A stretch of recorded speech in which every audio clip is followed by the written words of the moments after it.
So I came to this week's topic in a bit of a roundabout way. It happened because I was thinking about what we're doing in class this week. We're focusing on in close fighting, basically clinching and pummeling position and collar tie.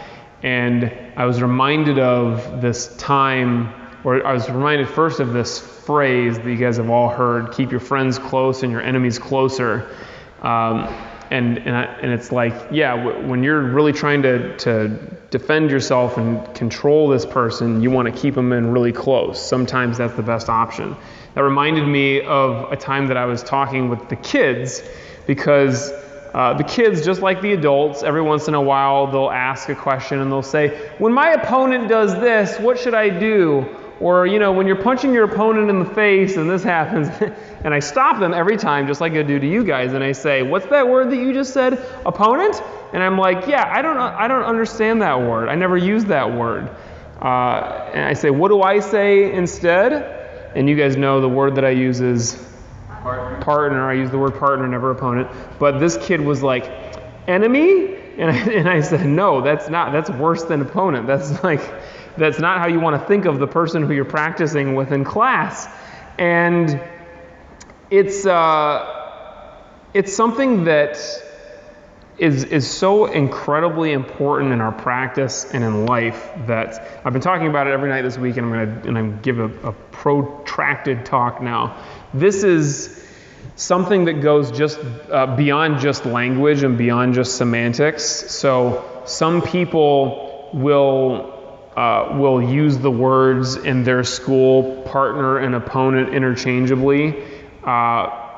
Some people will use the word partner but really mean opponent, because in that school there are no partners. There are just people trying to beat each other up.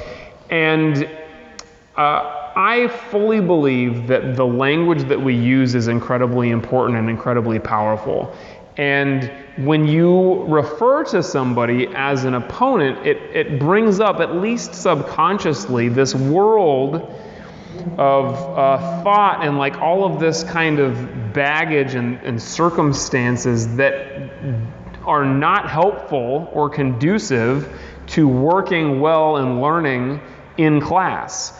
It brings up stuff like me versus you. It brings up this feeling of like not only competition, but really like forcing against force. And when you say partner, it has a tendency to do the opposite of that. It brings up feelings of like, working with, trying to help, trying to make better. It's got this positive connotation to it. And so we want to be careful to use that language correctly in class. And we want to be careful to actually go beyond the language and then act in that way. And then eventually, or tonight when you leave class, I guess, you want to take this outside of the dojo. So I want to talk a little bit about this. Somebody asked me at the end of last class, was that you? Who was asking me about, what was the thing that I said that I was going to talk about in this class? It was about, yeah, there we go. So, self-defense. You're out in the world and you see something. So this description that I got of this possible self-defense situation in the last class was, I'm walking with two women and I'm not sure that they can defend themselves, and let's not make this a sex thing because there are some women in here who would absolutely destroy anybody out there. But let's just say, these people, I'm not sure they can defend themselves, and then there's somebody who's acting irrational. You said hiding in the bushes and yelling and kind of following us. And so that's a situation that you should pay attention to. If you don't pay attention to this situation, or you ignore it and want to pretend that it's not happening, that's not helpful. That's about as crazy as being in the bushes yelling and following people. So you want to recognize what's happening and literally keep your eye on that person. And as I said, like, keep yourself physically between you and the other person. But there are a lot of people and styles in schools who would say, actually, the right thing to do in that situation is to confront very loudly and or throw the first strike. You get somebody who you think, not who you know or you're pretty sure, but you think might be about to attack you, and you throw the first strike. And this is shock and awe. This is, I'm going to put an end to this before they even get a chance to start. And there is actually a really strong reasoning behind this. The reasoning being, if you throw the first strike and you attack first, you catch them off guard, and you might land it and you might end it in that moment. And I don't disagree with this concept. In fact, I would say that if you know that somebody's going to attack you, that sometimes it does make sense to throw the first strike, catch them off guard, and maybe even finish it in that second. But the problem with that reasoning is that if you go around with this idea of anybody who looks at me funny, I'm going to start something with them.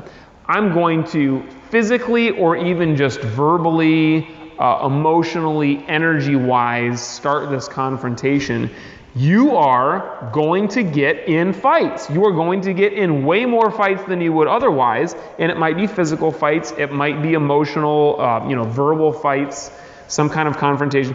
But you're essentially out in the world looking for that and being the cause of it. In that situation, you're probably the jerk. You are the person who other people are defending themselves against. And that's not the way that I choose to live my life, and it's not the way that I would like to see you guys live your lives. There are many different ways to resolve what could be a physical confrontation or just a verbal confrontation that don't involve doing this.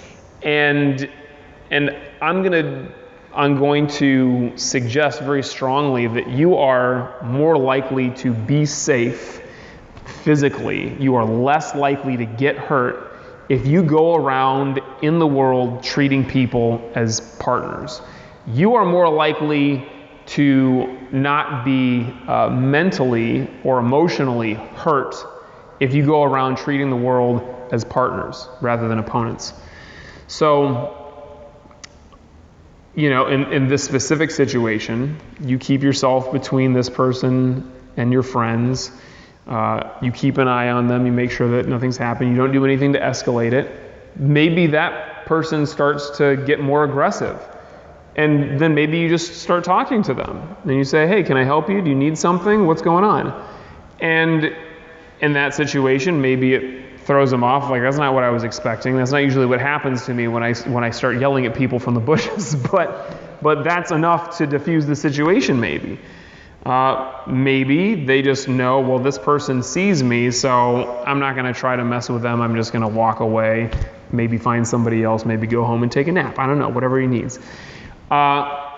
This is the kind of thing that we should do even if you're pretty sure it's not going to turn into a physical fight. So, we learn self-defense, and obviously it's a high priority to not get into actual physical fights, but there's not as much of a distinction between a physical fight or self-defense situation and a verbal or emotional situation. In fact, our brains don't really make that distinction very well.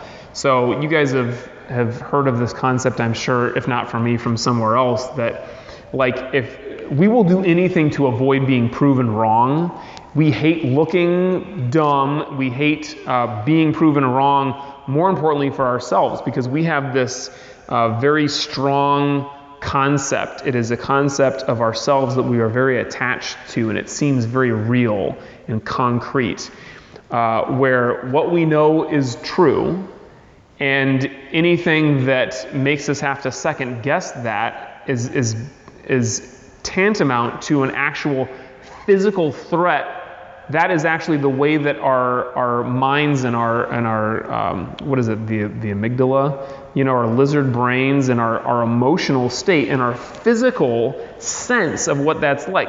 Somebody kind of gets in your face and explains to you why what you believe is not true, and you're kind of like, it's like someone just slapped you in the face. And it's kind of the same thing when there is, a physical confrontation or an emotional one. We don't necessarily have that strong of a distinction between the two. So we want to be aware of that. It's very easy for something that is just purely verbal to escalate. And even if it never turns into a physical fight, this is still a situation that you want to be able to avoid.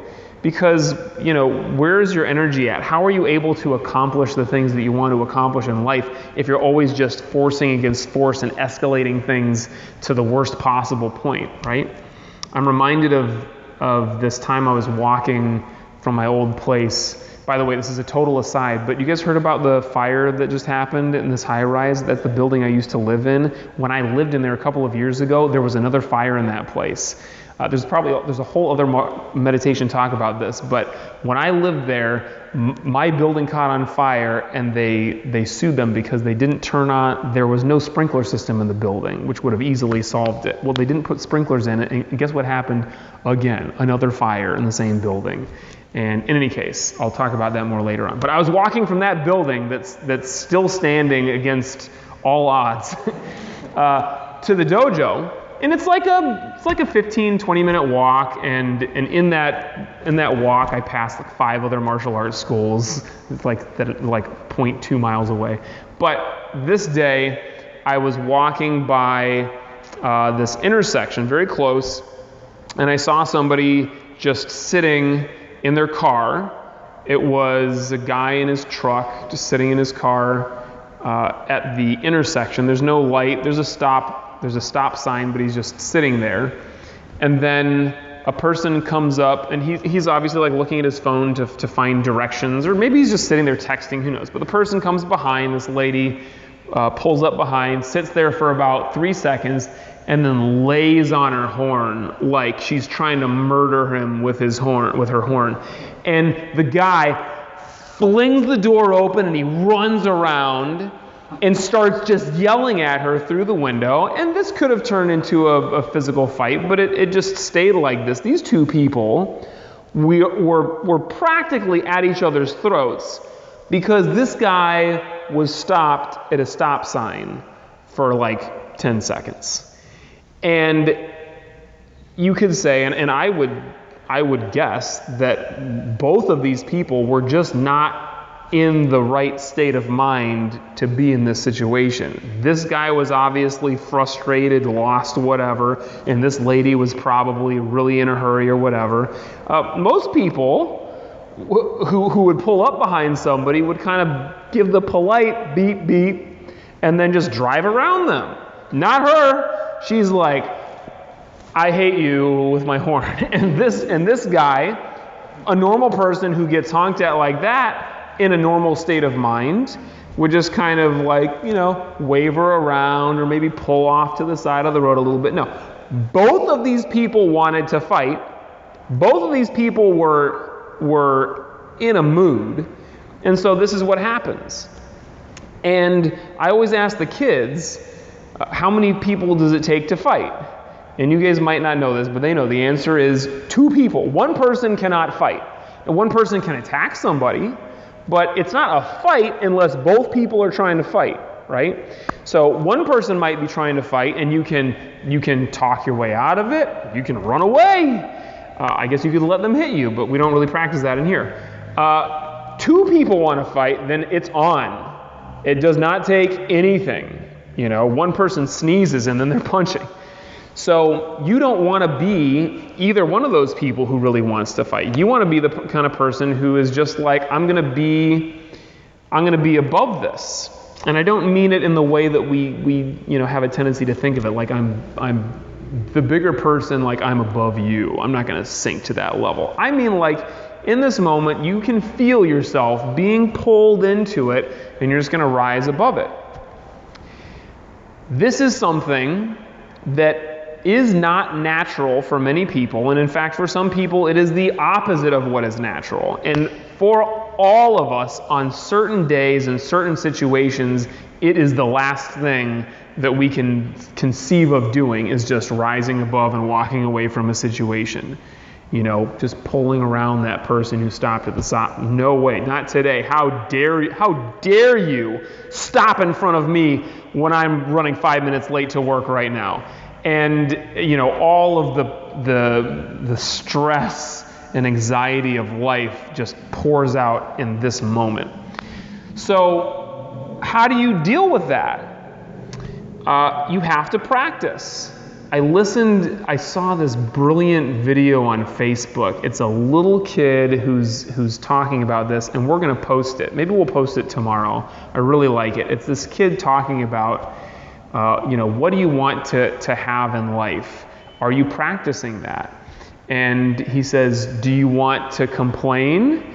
Because if you practice complaining, you'll get really good at it, and then that's all that you're going to do. Do you want to be angry? Because if you practice being angry, then that's what you're going to get. Every time that you get the slightest push, you're going to get angry. You're going to see anger everywhere. Everything is an opportunity to be angry. Or do you want joy? If you practice joy, then that is going to be the thing that your mind goes to. Whenever there's a possibility for it, you take it there. This is related to the question of the week. What is it? How can I find more joy and peace in my life? It's something like that. It's on the Facebook page, so read it there. One of the ways is practice. So this is what we're doing here on some level in the dojo, is the opposite of what you would think, and I'm sure the opposite of what most of you thought was going to be happening when you came in here for this class, unless you came to Tai Chi to start, is you're like, I'm going to be learning how to fight people. I'm going to learn what to do when somebody else pisses me off. I'm going to learn how to knock them out. And this is the opposite of that. You're learning how to deal with it when somebody pisses you off, how to not knock them out. You're dealing with what's going on in here. It's much more important than being able to stop somebody else or push somebody else or hurt somebody else. That's the last thing that we want to do. So how do we practice that? Meditation is huge, obviously, because we start to recognize the thoughts that we're having. We start to reprogram our minds to go back to the breath. We turn this into the automatic thing that we do. We are in a stressful situation, we go back to the breath. We practice it being great partners in the dojo. So when you are a truly great partner, you are very selfless. The situation with you and your partner is not really about you. It's about how can I help this other person. It's about putting yourself over in that person's world and actually seeing things from their point of view. If you're always here and you can only see things going this way, it's impossible for you to know what's going on with your partner. If you're able to flip it around and see, okay, now I can see why you're acting in this manner. Now I can see why you feel so strongly about this that you feel the need to yell at me until spit flies out of your mouth. And it is such an incredibly important skill in martial arts. If you don't know what your partner is dealing with, is feeling, you don't really know what kind of state they're going to be in, what they're going to throw at you, how aggressive they're going to be or not aggressive. And this is important for safety, of course, first and foremost, but to be great, to be the most effective with your technique, it requires you to be able to read your partner and actually be over there with them and sense what they're going to do. And if you can do that, if you know what your partner is going to do, and oftentimes we're able to, at the higher level, you're able to tell what your partner is going to do at the same time or sometimes even before they know what they're going to do, because you're over there with them and you've been in that situation before. You know what happens when you throw this punch and they do this. You know what happens when they're standing this way. And you can see that look on their face. You can tell how they're breathing, and all of this is super useful for self-defense and for just being in class.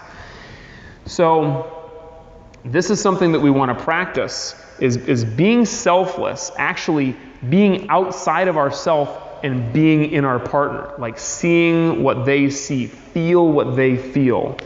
And sometimes it's going to get real eerie and you're going to feel almost like you're able to read their minds, and that's great.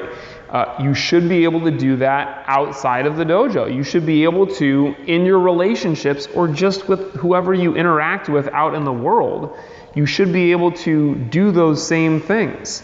And it might happen automatically without you even kind of putting forth the effort because you've been practicing it so much in class.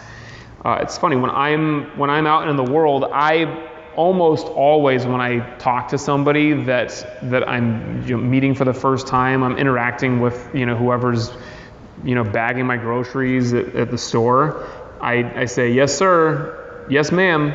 And it's by force of habit. I'm not in that moment thinking, yeah, I'm going to give this person a real treat and refer to them as sir or ma'am. Some people don't even like it, but it's just what happens because it's what I've been practicing. I say that all the time to you guys, and so when I'm out there, I'm just like treating people with respect. This is not even me being a great person. It's just what I've practiced. And I want to take this moment to make this perfectly clear. If I'm ever talking about myself and it seems like I'm really patting myself on the back, like about how great I am or how great I was in this situation, it has nothing to do with me at all. I am at least as miserable and clueless as anybody you've ever met, but I've trained myself through decades of tireless effort to not suck so much. It becomes the automatic thing that I do to just say yes sir or yes ma'am. It becomes the automatic thing that I do to just see people as partners. And it can be hard sometimes. It can be hard sometimes in the dojo. And this is where our greatest lessons are these partners who push us a little bit harder than we want to be pushed. These partners who we're grappling with and they're using a little bit more strength than we want to be used against us. These partners who maybe hit us a little bit harder than we are used to. And in that moment, it's very difficult not to take it personally and not to be like, why did they just hit me like that? Or why are they making that face? Or why are they talking like this? And it happens because that is just the way that we are used to being. There's nothing secret about this. There's no mystery here. If you, before martial arts, somebody punched you, you'd be like, what the hell? Why are you doing this? If somebody was pushing you a little bit hard, it's not comfortable. You don't like that. So the opportunity there is for us to recognize when I'm being hit, when I'm being pushed, when my partner is using a little bit more force or aggression than I'm used to, I want to recognize, what does that do? What is the process of my mind and my emotion and even my physical body? How do I respond to that? And then accept that that's what you do and then be able to move beyond it. So think of it like, this is my best possible partner for me right now. This is somebody who really is pushing me in a way that I need to be pushed. And they might not, we hope that they're doing that on purpose, but they might not be. They might just be in a mood today. But that doesn't matter. That doesn't mean that we have to put that on them or we have to assume that. I like to assume that my partner is being the partner that I need right now. And I like to do that outside of the dojo. And I'm getting to the point where I'm pretty good at doing it automatically because of all of the practice in class. So you are driving down the freeway, and if you drive anywhere and somebody doesn't cut you off, I don't know where you're going or what city you're in, but it's going to happen. And you have the choice in that moment to take it personally, flip that person off, or just, get really upset and angry and attached to it. Or you have the option, this is the road less traveled. This is the thing that like is not normal for most people, but that person cuts you off and you just go immediately to, oh, I've been there before. That person's in a hurry. That person, has really got something going on right now that they need to get to. I've been there because I did that. I did that yesterday or I did that a year ago or whatever. I remember what it was like when I was first learning how to drive. I didn't know how to stop at a stop sign. I don't know what this is. Obviously, you can see there's a lot of rage with, I don't end up in this situation often, but if it happens, it's like I really understand why people get out of their cars and get into fights with each other. It's just not something that is natural for me anymore. But the practice of treating everybody as a partner rather than an opponent, it allows us to kind of be smacked with whatever this other person is doing, and they don't think of us as partners, and that's okay. We think of them as partners. And then all of a sudden we're able to turn this into something where it does not bother me at all. I am immediately unattached to it. I just let it go. This is the way that we want to be able to be with it. And there's the flip side of this, which is its own other talk, because this one's about done, but sometimes people do need not to be physically, I guess they do need to be physically hit sometimes, but they do need to be kind of hit with a little bit of aggression or a little bit of emotion. But it's something that we want to be able to have control over. You don't want to lose your cool and just react in a way that's dangerous in class, and you don't want to do that outside the dojo either.